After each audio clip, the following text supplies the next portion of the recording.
అరే ప్రణవానంద్ సారు నువ్వా కొడక? అవును లచ్చమ్మ, మీ గుడిసెలోకి రావచ్చా? తప్పు కొడక.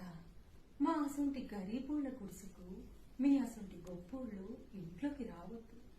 కానీ మా అసొంటి గరీబోళ్లు మీ ఇంట్లోకి రావచ్చు. ఎందుకంటే పని మనిషిని కాబట్టి రాక తప్పదు. అలాంటిది ఏమీ లేదు లచ్చమ్మ, వస్తున్నానంతే. మరి కూర్చోవచ్చా? మీ అసొంటి గొప్పోళ్లు కూర్చోడానికి మా కాడ సోఫాలు లేవు కొడక. కనీసం ప్లాస్టిక్ కుర్చీలు కూడా లేవు. పర్వాలేదు, ఈ చాప మీదనే కూర్చుంటారు. మరి మీరు కూడా కూర్చోండి. పొద్దుగల మీ ఇంటికొచ్చి బట్టలు ఉతికి ఆరేసినాం, బాసాలను తోమినా, పైఖానాలు కడిగిన కదా కొడక. ఏదైనా మర్చిపోయినానా? అది చెప్పడానికి నా గుడిసెకి రావాలా? ఇంటికాడనే చెప్పొచ్చుగా.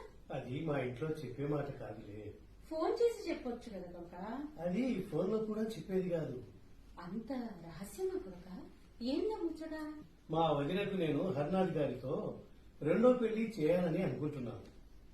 అవును తెలుసు, కానీ మీ నాయన ప్రాణం పోయినా ఆ పెళ్లికి ఒప్పుకోడు కదా.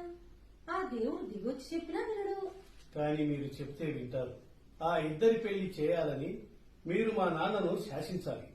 అది మీ ఒక్కరి వల్లే సాధ్యం.